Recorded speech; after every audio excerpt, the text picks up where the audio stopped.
You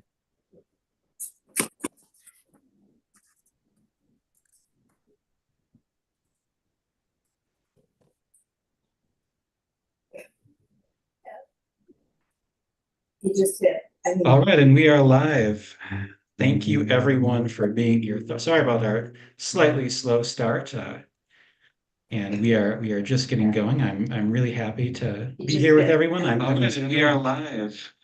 Thank you everyone for being my own sound coming back at me. Slightly slow start. And we are just getting going. Here we go. All right. You can. One of me is probably enough here. Anyway, I'm really happy to be here. I'm Evan Zimmerman. I'm president of the Upper Peninsula Environmental Coalition, and today we are here to talk about community solar. Before every event that we do, we always like to start with a restatement of our mission statement and also a land acknowledgement. So we are doing a land acknowledgement of the Anishinaabe.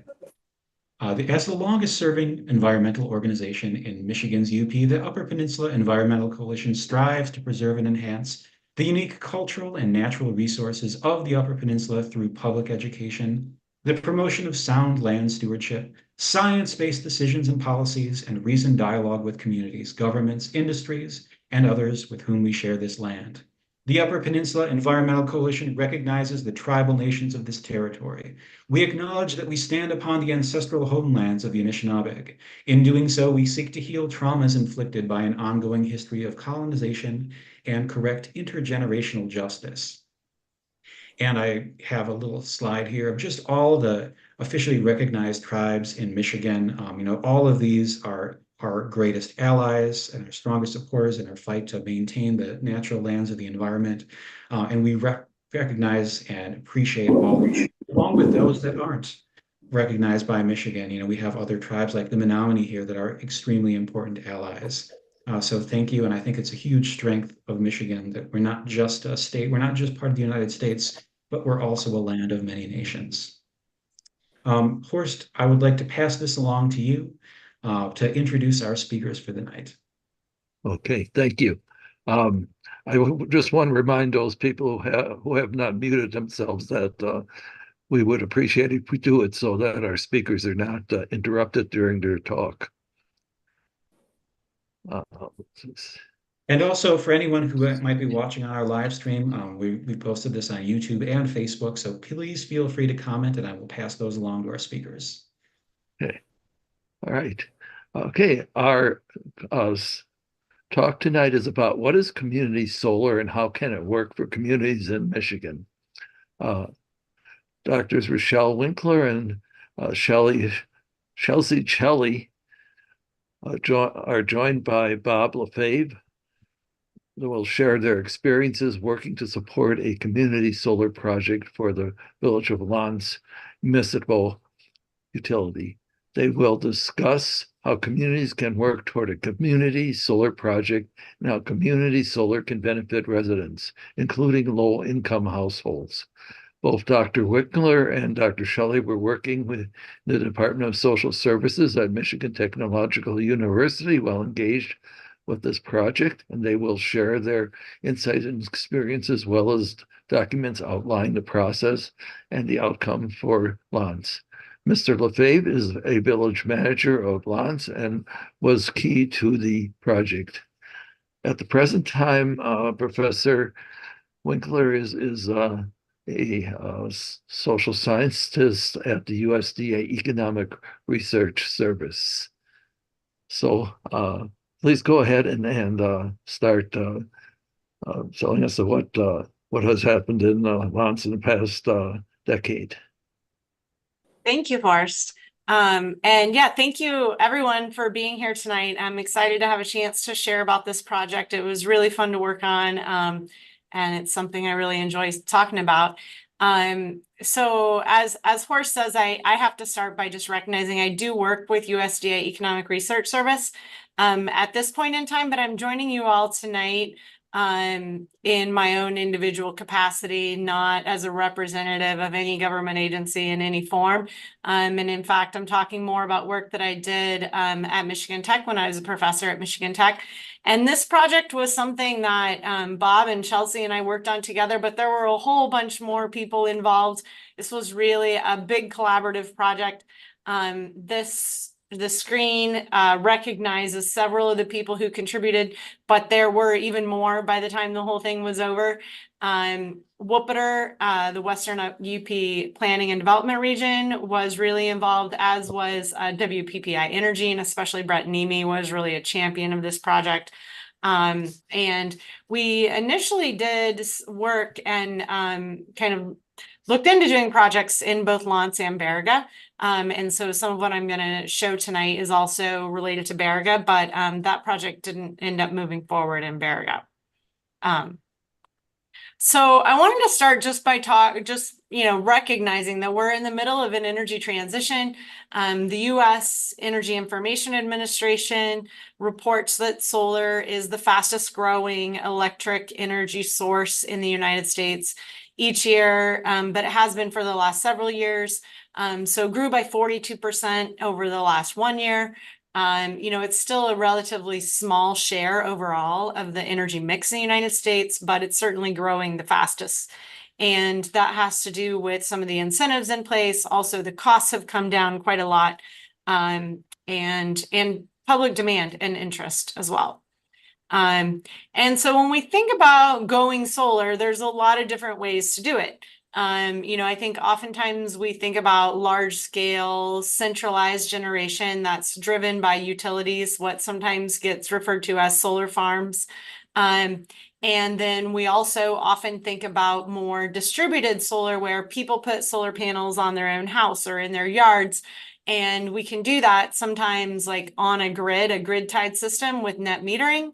In Michigan, the way that works is that you have to apply to the utility that you live within for approval to do that.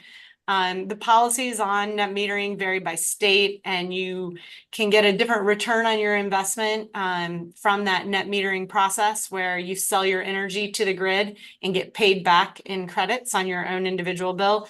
But that return is a little different state by state. There's been some utility pushback against it over the years in Michigan, and there are policy limitations on how much of that gets done in Michigan, depending on your utility service area. Another way that we think of doing solar is with distributed solar, where you're totally off the grid, usually with a battery system. These kind of systems tend to be more expensive. The prices are going down fast and may ultimately save your money, but usually there's a bigger upfront cost for that. And they're a little more complex, require some knowledge on what exactly you're doing and how to manage your own system. And then there's this fourth type, which I find most people don't know very much about, or maybe have never even heard of, what we think of as community systems. One of the drawbacks on that right now in Michigan is there is no current enabling policy in the state of Michigan, which a lot of other states have, and which can kind of lay out the bounds for how these kind of systems work. This is the one we're going to talk about today. And I will just mention that there has been some enabling policy proposed for Michigan. I don't know very much about where that's currently at the moment. I think that's my understanding is that something that Carl, who's on the call today, will talk more about next week. There was legislation proposed in 2021 that went, to the Energy Committee. They had a hearing. It was mostly all positive, but died in committee at that point. And now there's an additional proposal underway, as I understand it. So going back a little bit, what are we talking about? We're talking about community energy systems. And these are the four main tenets of that. We're talking about energy that's generated locally. There's some form of local control and ownership of the system. They tend to be context specific, so they can be designed in ways that match with the needs of the place and the context of the place. And the benefits are primarily local. Now, the extent to which each one of these things happens can vary a little bit from system to system. They're not all like totally perfect in this direction, but these are some of the ideas in mind when we think about community energy. And we think about community solar in particular, we're talking about a system where we build a solar array, and typically a convenient, fairly sunny location that's close to necessary infrastructure is chosen, something that community members support in that place. And so we can build this one big system for the community together. People can buy subscriptions, and that's how we pay for it. Is lots of different people buy one share or as many shares as they like. Exactly how that process is designed can vary, but that's the general idea. And then, of course, the solar panels produce energy, and they feed it into the grid. Once it's on the grid, it's distributed to energy users all over the place, and they pay for it through their monthly bills, right? And the folks who initially bought the subscriptions earn back credits based on what's produced and then sold. And so people who subscribe, you know, sometimes can offset all of their energy costs depending on how many shares they buy and how systems are set up, or maybe it's just a share of their energy costs. So there's some choice in the system there. So that's the basic idea about what community solar is all about. Some of the benefits associated with it, or why we would be interested in this sort of a system, are that, I mean, one, like any kind of solar, it's renewable and it's low emissions. So there's some environmental benefits that way. But it also increases access to solar. And that happens in several ways. So on one hand, you know, you don't have to have a great site for developing solar on your own house or in your own yard or on your roof, because it's going to be this community system that we've chosen collectively elsewhere. So it takes away that component completely. Also, in the same kind of fashion, it opens that up to, like, you don't have to own a house. You could be a renter. You could live in a multifamily dwelling, things like that.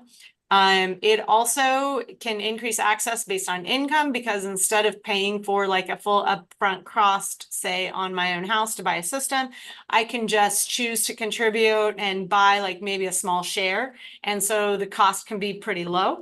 And depending on how systems are designed, sometimes the upfront cost is zero. The system in Lawrence we're about to talk about had a low to moderate income qualified option with no upfront cost. And you can start making back that money depending on how things are designed, but sometimes right away on your bills. So you can be earning back your credits at the same time that you're buying in, so that they offset one another. It also increases access to solar because there isn't very much knowledge involved. Like, you really don't have to know much of anything about how solar systems work or how to put it on my house or how to maintain it or anything like that, because somebody else does all that, right? You basically just have to sign the paper, sign up for it. So it's easy. So it also can be money saving for participants. You can locate it in a strategic place for the solar capacity, for the infrastructure, for the interests of the community. It's compared to residential solar, there's a real economy of scale there. So, you know, you can buy a lot of panels and set up the whole system for a much cheaper cost than everybody doing it on their own house. It compared to like really huge the utility scale kinds of models, or say big natural gas or coal plants, things like that. It can improve the reliability of the grid and more resiliency by spreading out distribution in different locations. Communities can design projects depending on their own needs and interests. People can take ownership and really have a choice in the energy that they consume. One of the things that we found in lots was that, like, people really felt a pride and an excitement over doing this, of being a little, not exactly self-reliant, but community reliant. It helps push the market, opening market, increasing some competition. And it tends to be more socially acceptable than utility scale solar because it gives those benefits and some of that control back to the community and tends to be smaller scale. So those are a lot of the benefits that we see. There are also some challenges, especially in Michigan. There's a general lack of institutional and policy support for doing community solar projects. So I mentioned before, there's no enabling policy in Michigan. And what that means is essentially the utility has to want to do it. And so, you know, some utilities are more open to that than others. And then also the way it's done right now is utilities have a lot of control on how to do it. And some utilities are, you know, more or less interested in working with communities on a local level to do it in ways that communities want to do it, or to do it in ways that is more accessible to low and moderate income folks.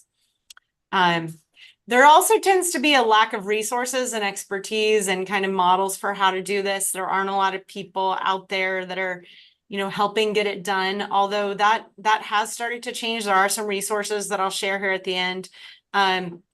I've kind of alluded to this some already, but there is no one way to do it. There's a lot of different ways that these systems can be set up. And that's what makes it kind of flexible and great, I think. But at the same time, it can add to some confusion about what exactly it is and how should I do it. There isn't just like one model to follow, which makes it a little harder to get done.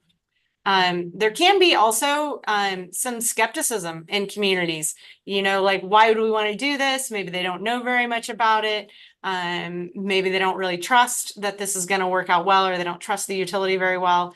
And sometimes we see some community solar projects have not had very much participation. So low participation can be a real challenge for these, because if people don't buy the shares, then you got no system. And so that's really like the backbone. People have to want to do this and want to participate. Affordability can also be a challenge depending on how it's set up. You know, sometimes these things are set up with a pretty high upfront buy-in cost, and that can lead to low participation. And then, as I mentioned before, you really have to have the support of the utility in wanting to do this. So we got involved with this study when Bob, who's here tonight, came and talked to me and some other folks in Michigan Tech with this idea of like, hey, you know, I'd kind of like to do a community solar project in Lawrence. I think we can do this in our industrial site. And so, but, you know, we got a lot of questions. How feasible is this in what is a small community, a pretty northern location, fairly low to moderate income? You know, I've got the image up on the screen here of the Lawrence Village government. You know, it's not like we have a big staff of people to sort out these kind of things. Bob's doing a lot of the work here, right? Running all these departments. And so had some questions and interest in partnering with folks at Michigan Tech to try to figure out how feasible this would be. So that's how we got involved. To give you a little context on Lawrence, and certainly Bob's here and can tell you a lot better than I can, but and hopefully I recognize some names on here. I think a lot of you are familiar. You know, we're talking about 2,000 people, about 50% of the population recognized as low to moderate income. It's in the Keweenaw Bay area of Lake Superior. It has a municipal utility, which means the village runs the utility in Lawrence, which is what made this possible. But the municipal utility is managed by an electric cooperative that they've signed agreements with to really like purchase energy at an economy of scale. Being such a small community, that economy of scale helps a lot.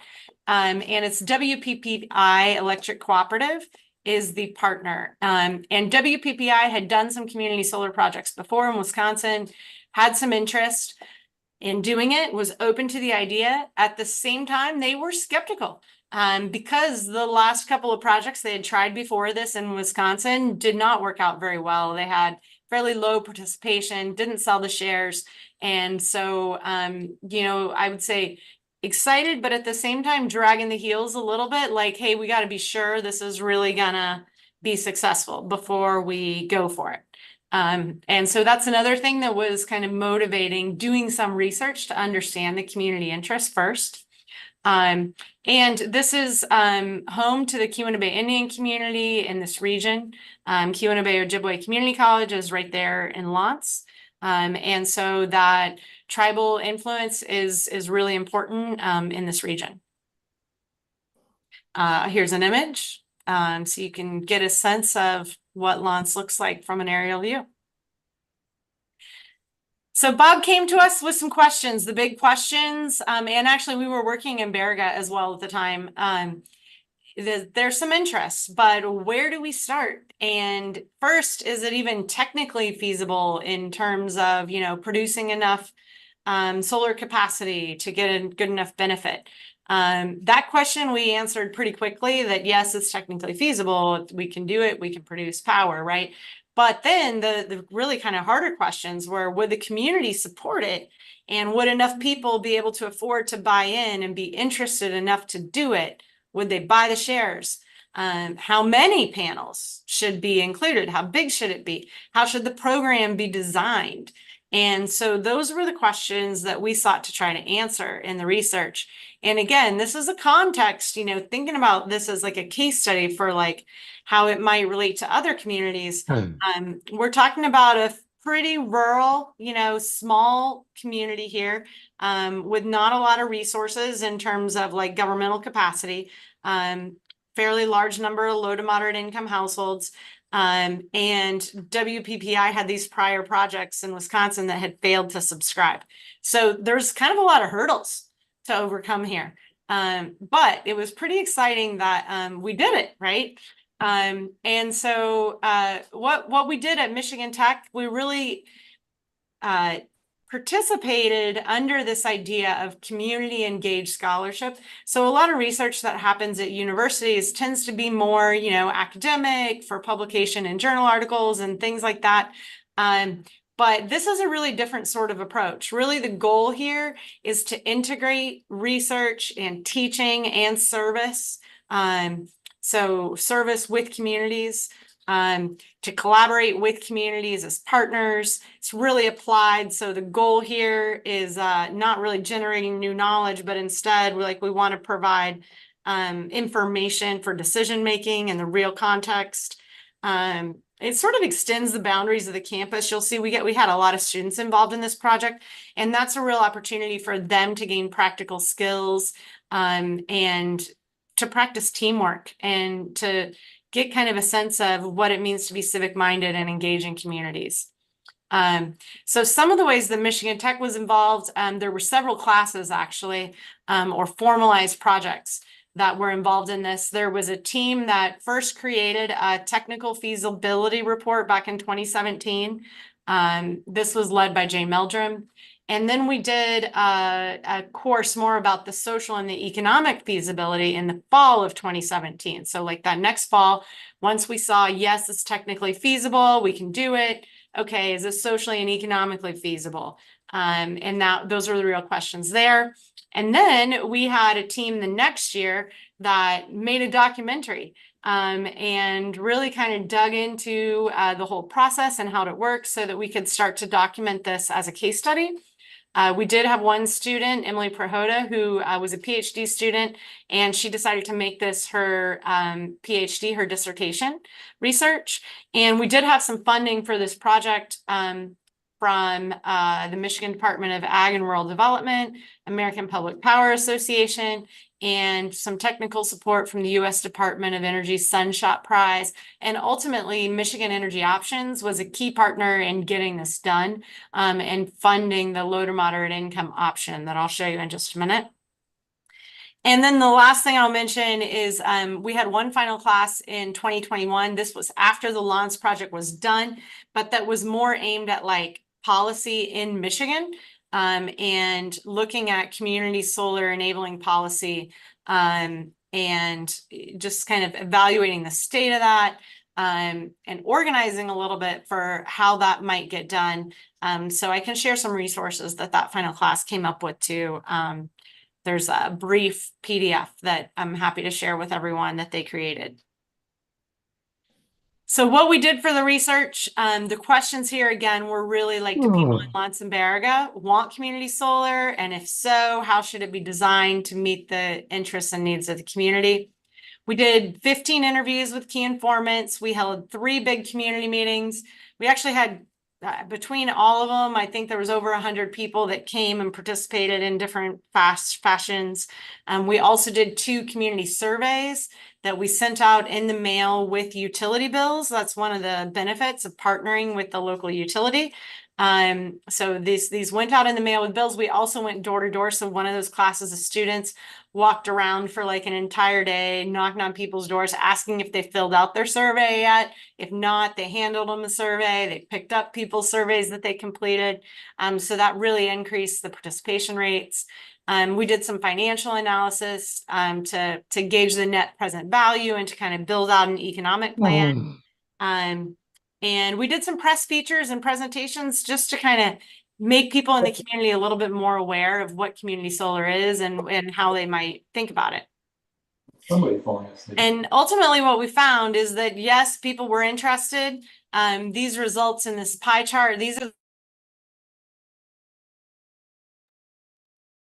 Okay, I think I was muted, but. You're all good. Hello, can you guys hear me? You're all good. Yeah, please continue. Okay, thank you. I got a note that I was muted. Okay, good now.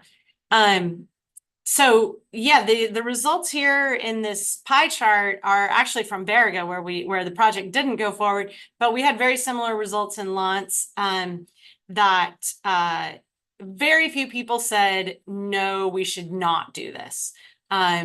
Most people said yes, we as a community should do this. Quite a few people also said, I don't know if we should do this. But very few people said no. They did express some concerns in different ways on the survey, but all things that like you can design around. There was still, I would say, an overwhelming interest in moving forward. And part of what we saw from the survey is that there were really kind of these 3 dimensions of what people were telling us. And part of it was on the environmental side. We had, there was a lot of positive interest in that this would be a good source of green energy. We could lower emissions. It's not polluting our local environment. And that we need to shift to renewables. So like most people were saying these kind of things. On the economic side, there was a real understanding that, but this needs to be affordable. This would be great to think of it as an investment in the long term. But it's not like super critical to make a lot of money from it, as long as you make more money than you spend, was kind of the big idea that we got from people. And then the biggest thing that was something that surprised us a little bit, and we anticipated hearing a lot about the economics and the environment, but the things we heard a lot about were on the community side. There was a lot of interest in just kind of the pride and the identity of being a community leader, seeing the community as someone who can lead in this way. This would be a source of something we can really be proud of. We want to support our local people. We want to support our local lower to moderate income population. We want to have local control of it. We want to produce our energy locally as much as we can. So those were some of the big findings. And altogether, I should have made a note here about how many responses we had, but between Lance and Baraga, I want to say there was around 200 responses or more than that. There must have been more than that because this was like 150 just in Baraga. And I think we had more in Lance. So in order to make that real, seeing all that data that we collected, the community decided, yeah, let's go forward with it. Ultimately, Bob we gave a presentation and Bob led, village council meetings discussing this idea. The council is ultimately the one that decided, yes, let's go ahead and do this. And we designed some different options in terms of a payment plan. So initially, what we designed were 3 options. So some people could decide to just pay the full cost of a 1 share upfront at $450. And if you did that, we projected you would have no monthly payment, right? Because it already be paid off.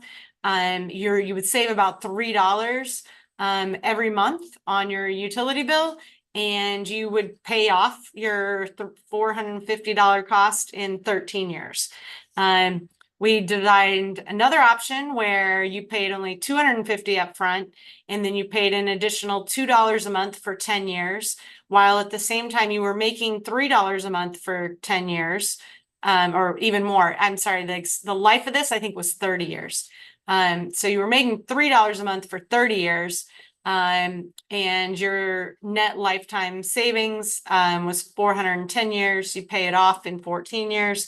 And then a long-term payment plan we were looking at for people to have no upfront cost, but you pay $2.50 a month for 25 years.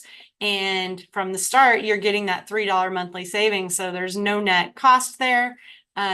Takes a long time to pay back your whole investment, but you're never really paying it all out because you're getting the credits up front. But we ended up with something instead of that, something even better, an income qualified option that Michigan Energy Options supported, so that there was no upfront cost. There was a $2 a month payment for 10 years. There was a monthly savings then projected at $3 a month.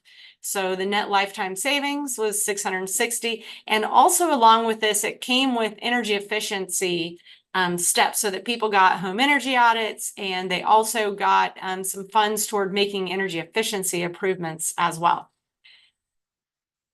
So ultimately, Lons decided to do it. The shares sold out before the project was even built, and finally was built in the industrial park. It was 110 kilowatts. And some of the outcomes, on the one hand, from the university side, we really were able to train quite a few students in getting some practical experience in an emerging and important industry. Lons community members got some access to affordable, renewable, local energy. The shares all sold before it was built. I would say it was a popular program. And there was a positive evaluation by independent researchers, which Carl's here today, and my understanding is he's going to talk more about that next week. So I mentioned some resources that I would share. We do have this brief I'm happy to send out. It's a PDF form. It's not online currently, but I'm happy to share it via email. It's just like a 3-page brief on community solar policy in Michigan. We did create, as part of this whole project, a guidebook to increasing low to moderate income households' access to the benefits of rural public power community solar programs. So this was a guidebook that was ultimately published by the American Public Power Association and distributed to its member utilities. This was something that was this was the part that was funded by the American Public Power Association.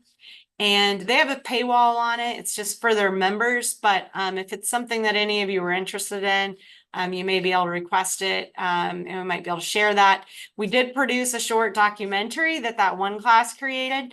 You can find it online at this link, and the password is Upstart 2019. I can put that in the chat for you in a moment here if you're interested. There's a journal article that's public and free that's published about this project. So you're welcome to take a look at that, but preface, like, it is an academic article that's sort of aimed a little less practically. Eagle now has a website on Michigan solar communities that has a lot of good resources and examples there. And the National Community Solar Partnership is a national organization that has a lot of great information and resources. So that's a great place to look. And with that, I think I've already probably talked plenty. And I'm happy to open it up to Bob. I'd like to give you the opportunity to add anything else, or open it up for questions too after that.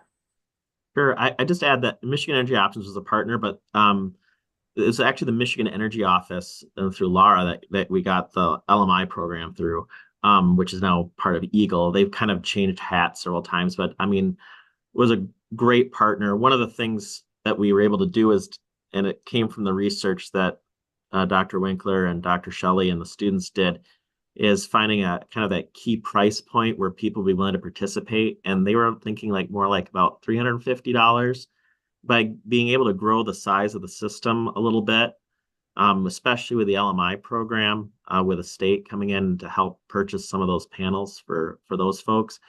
We actually were able to get that price point down for everybody down to about $380 or $385 a panel.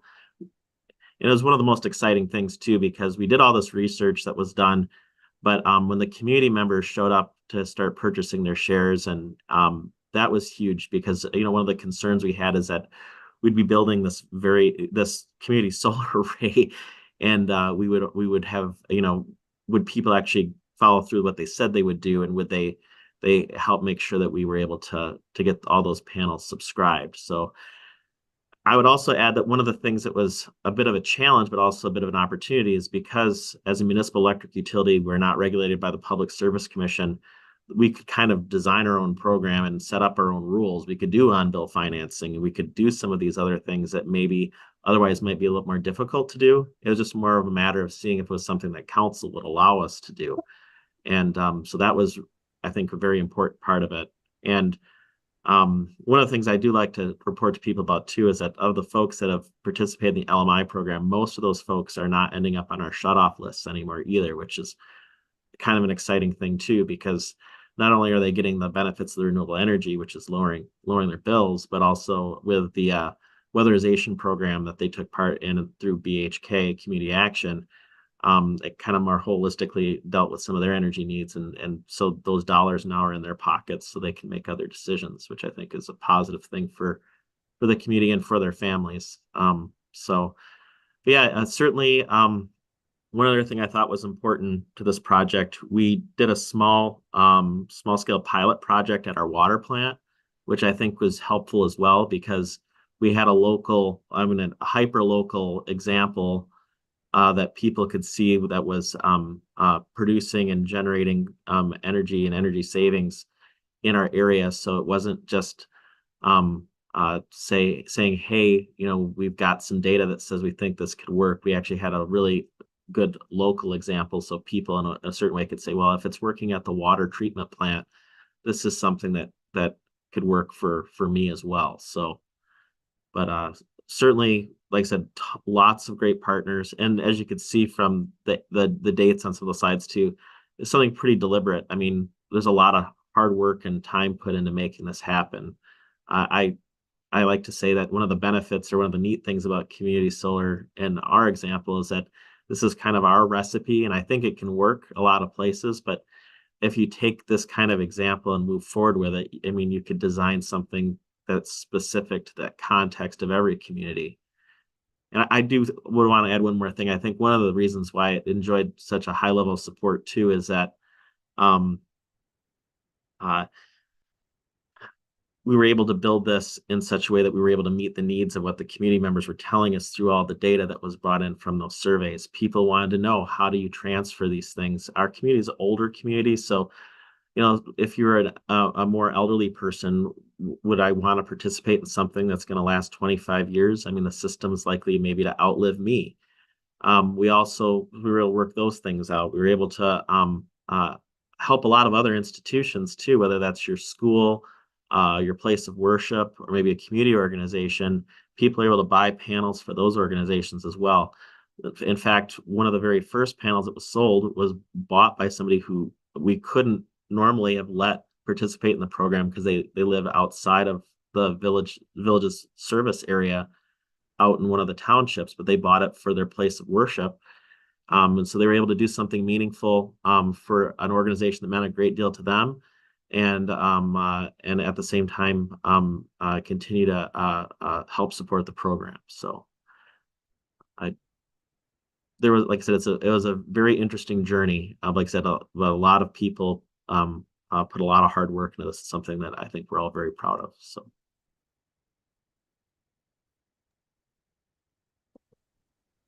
Okay, thank you, Bob. Yeah, I just want to jump in and think, of course, I just want to reiterate a couple of the things that have already been said. One is just recognizing listening to communities really matters, and that there's the, potential to get really creative with what these contracts look like. And you only know what to do in that creativity if you're listening to a community. Information really matters, that Bob was already sharing information about solar production on a very small scale. the more specific you can get your information in terms of local to that community, the more people are going to buy into it. And so that really mattered in this case. Having that relationship with the larger generation and transmission company was really key, right? So if you live in a territory served by a municipal utility, figuring out who that is, figuring out what that relationship looks like, or how to start those conversations is really key. And then I think the final thing for me is just recognizing that people had a lot of different reasons to be interested in this. And so we can have conversations that move past different priorities or value systems or whatever it might be, because by listening, you get a sense of what people are interested in. And it really didn't come down to just one thing. There was quite a bit of diversity in what people cared about and what was motivating them.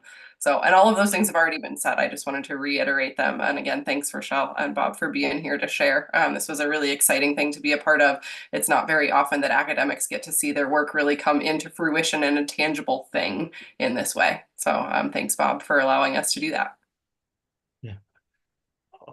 Well, thank you, all of you, for an excellent presentation. And if there are any questions, feel free to unmute yourself and ask away. While we're waiting, I'll ask one question. How does the word microgrid fit into community solar? Is there any connection, or what have we got here? A different term, different time? I mean, I don't know. I could take it. I guess any of us could probably answer it. It's not necessarily related at all. Like in the way that this project was done, there is no microgrid. The system is built and it feeds directly into the main grid that all of our other electricity flows around on. Now, could you design a community solar program on a microgrid system that just feeds a smaller group of organizations, buildings, community, however you want to do it? Technically, yes, that is feasible. With the current policy that we have in the state of Michigan, it's not feasible really, because you can't, then you would be becoming a utility as soon as you're selling power or sharing power between different organizations. There's a lot more rules, and it's just not possible to do that with the way the policy is set up in Michigan right now. Okay. I guess another question I would have is, I read the article that Renee and Chelsea wrote along with several other authors, and back in about 2018, I believe. And what I was amazed by was the real problem isn't technical. The real problem is, how do you get people to buy in? And you explained that, very well in your talks. So I'm just wanted to find out if we're going to have a successful community solar program by statute, what kinds of things do we need to have done? Do we need to have the state send people out? Do we need organizations that are out there that are prepared to help? I think there's a lot of things we can do. I'm just going to add two things that I wanted to say earlier and I forgot. And one is, I think one of the other things that really matters for getting these things done is trust. And so we learned that was another thing we asked about in the surveys that we did, and came out in the interviews and in who came to the meetings and how those meetings went. But like, it was clear that people had quite a bit of trust in their local utility. And that's part of the context that made all of this possible, is people would, there wasn't this idea of like, my utility is kind of just out to make a lot of money, or my utility is trying to like do some kind of project that isn't really good for us or anything like that. Like, people pretty much wholly took it at face value that the only reason that our local utility would consider doing this is because they think it might be good for us. And that this might be a good opportunity. So there was a lot of trust there. And then the other thing is, it's super important to have some community champions. And maybe this goes directly to what you were noticing Horst kind of talking about what can we do. But, Bob was out there really kind of serving as a champion for, hey, we should do this, or we should at least think about doing this. And he already had a lot of trust within the community. And then there was also the Brett Nemi from the utility was out there like, hey, we've got some experience with this. We think we can make it work. He's out there. And then the other organization that I would say was really big coming up early on, Bob mentioned places of worship. I think we got some real support by some congregational leaders early on that were like, hey, we think this is a good thing for our community. And they shared that among their people. And that, I think, really made a big difference. We saw participation from the tribes and from congregational leaders and the school districts. So real community leaders came to the meetings that we had and spoke up and were kind of a positive voice for the project from very early on. And I think that had a lot to do with it. Well, thank you there for that explanation. Before I go on to something else, Catherine has a question. Has a cost-benefit analysis been done on this project?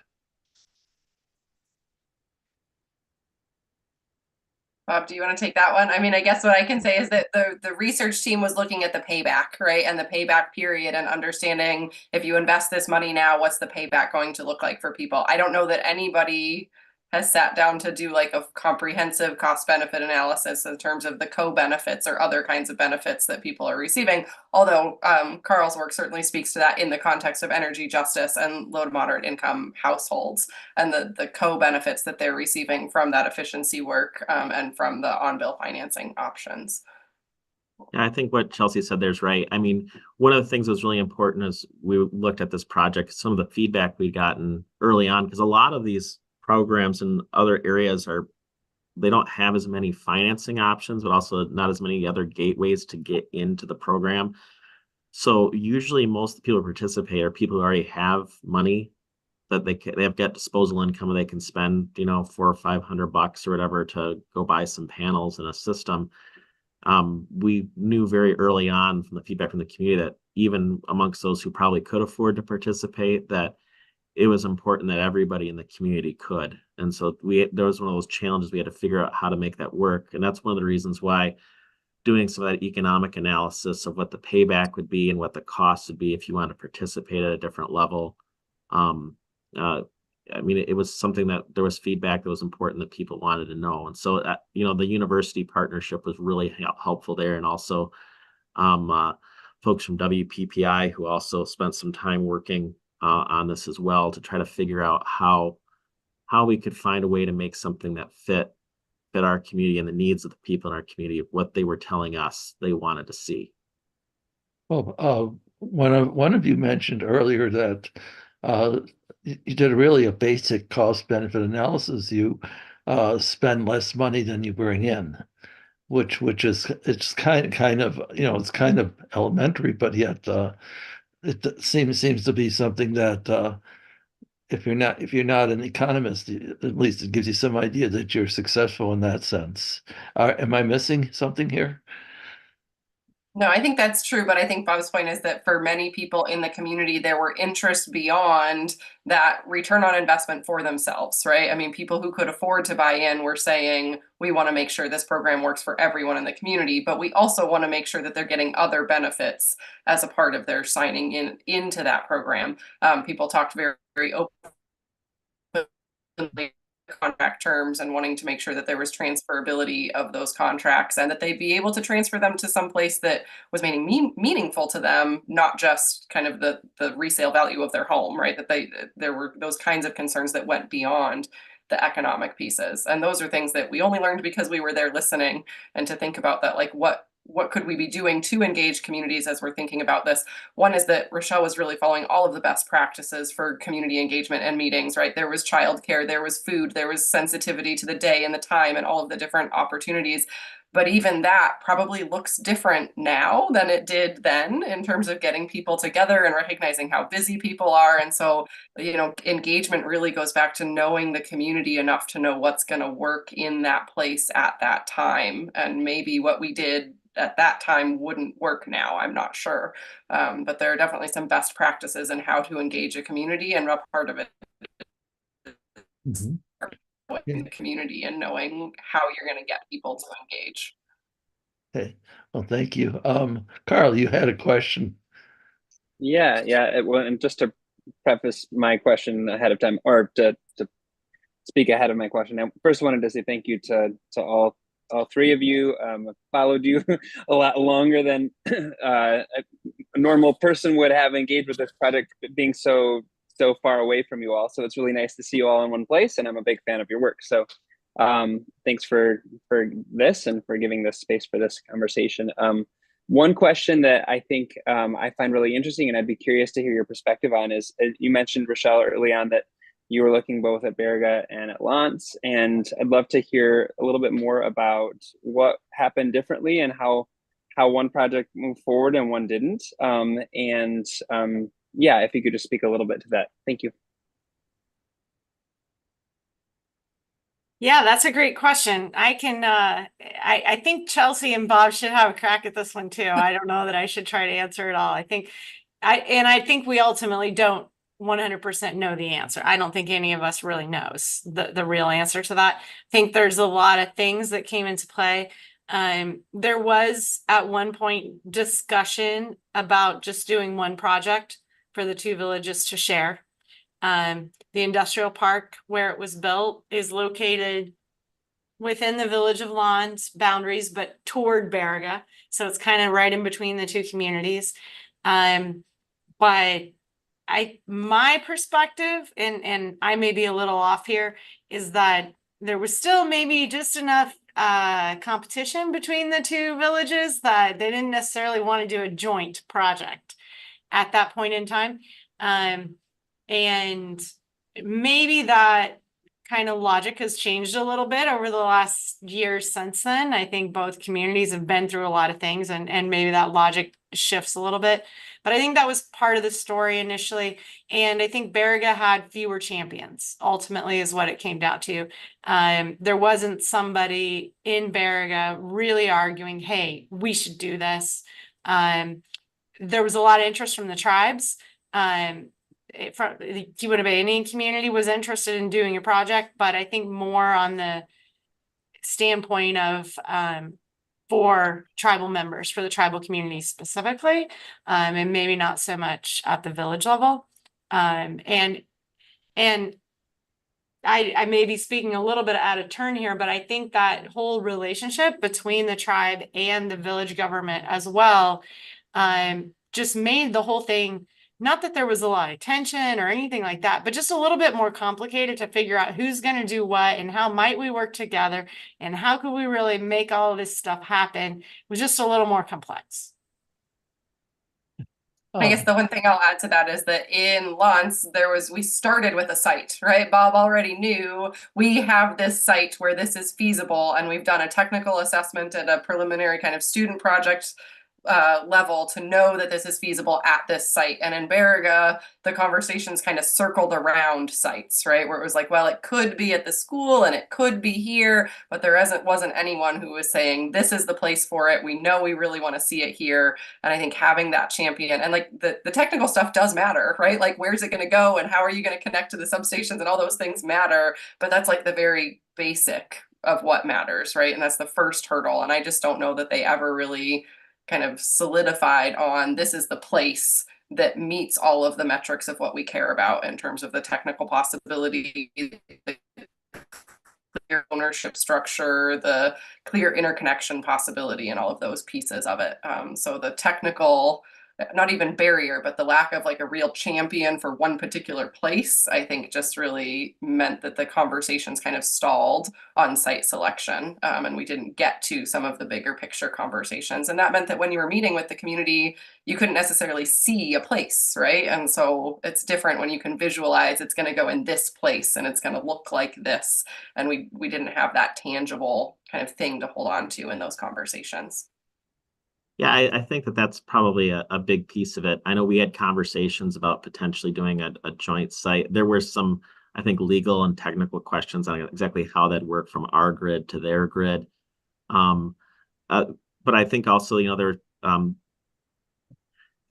different levels. I mean, there's certainly, I think, certainly higher levels of interest, I think, between both communities. At least I always felt that, at least in our community, that the level of interest we were getting from the community members made this something that we really should pursue harder. And so I don't know. I can't speak for the Village of Baraga. At some point in time, maybe they didn't feel that maybe perhaps they had the same level of interest that they had in our community.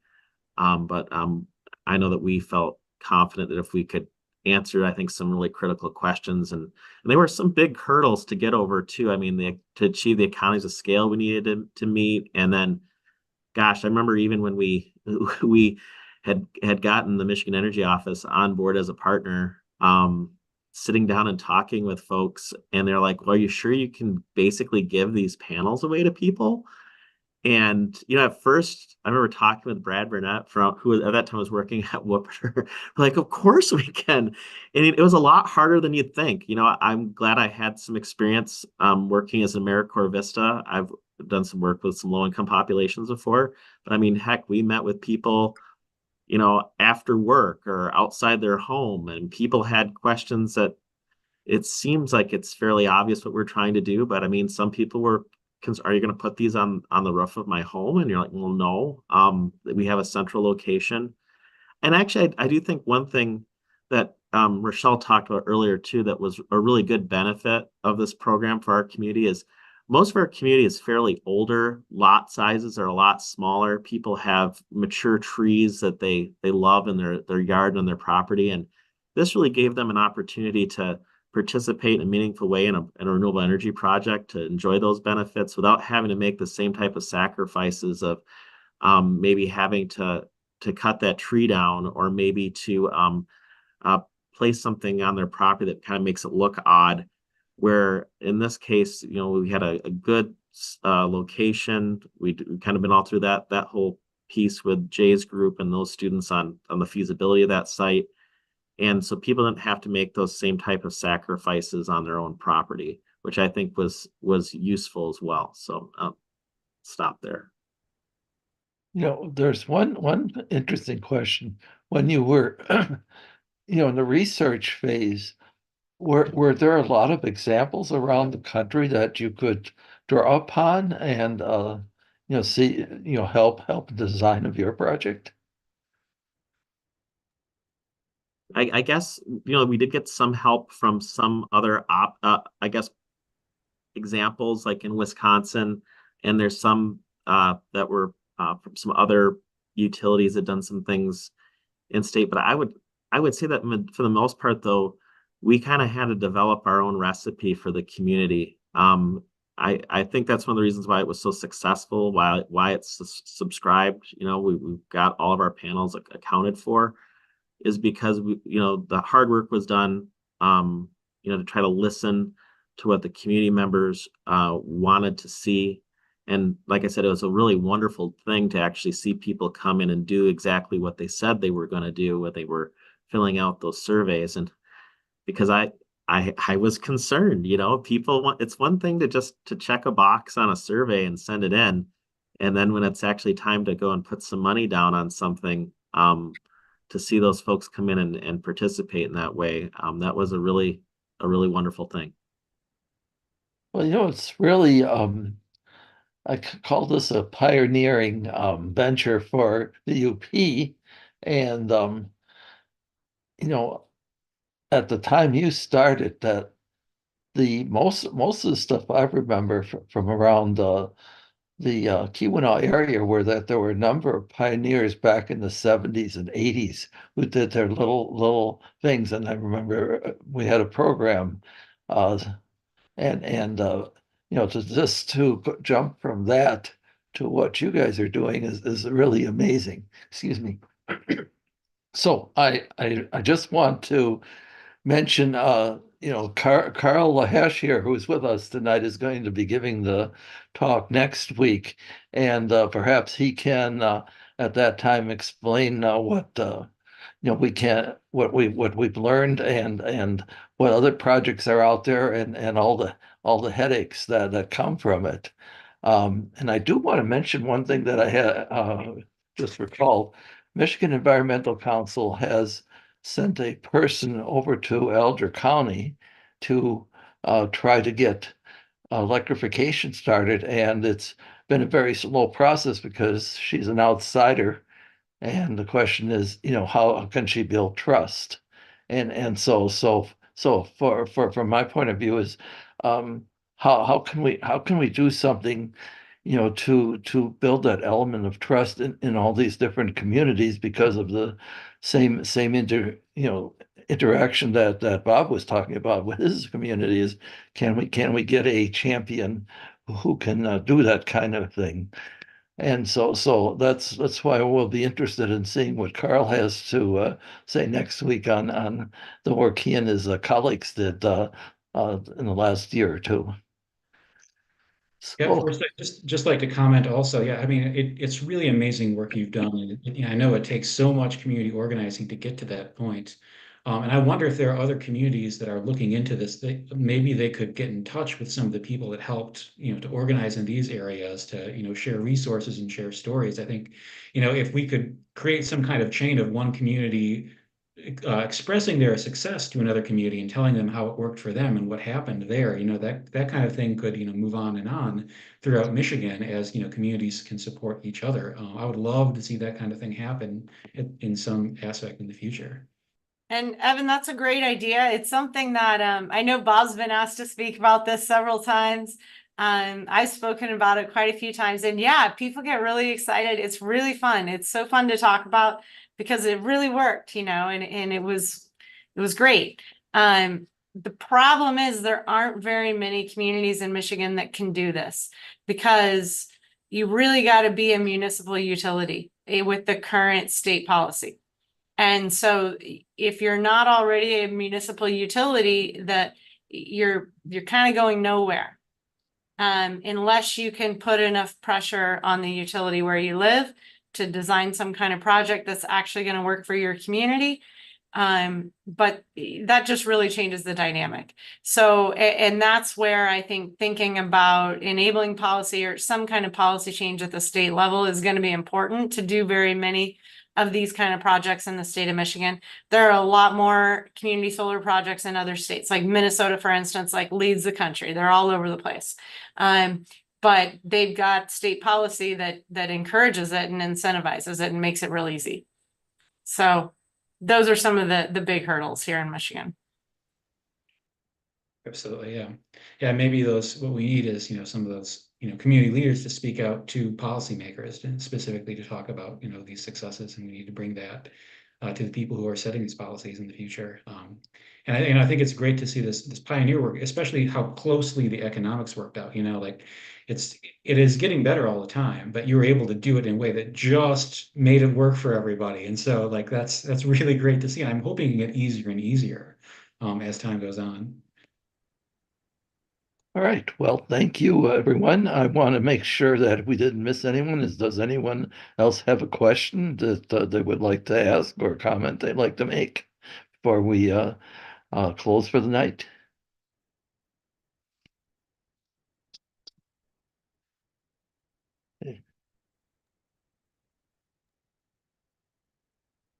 All right. All right. Well, I guess. Thanks for the invitation, and thank you all for being here. Yeah, thank you, all of you. It was a fun evening, and enjoy seeing all of you again. Thank you. Good night, and we'll see you next week, hopefully. Same Bye. time. All right, thank you all. See you next time.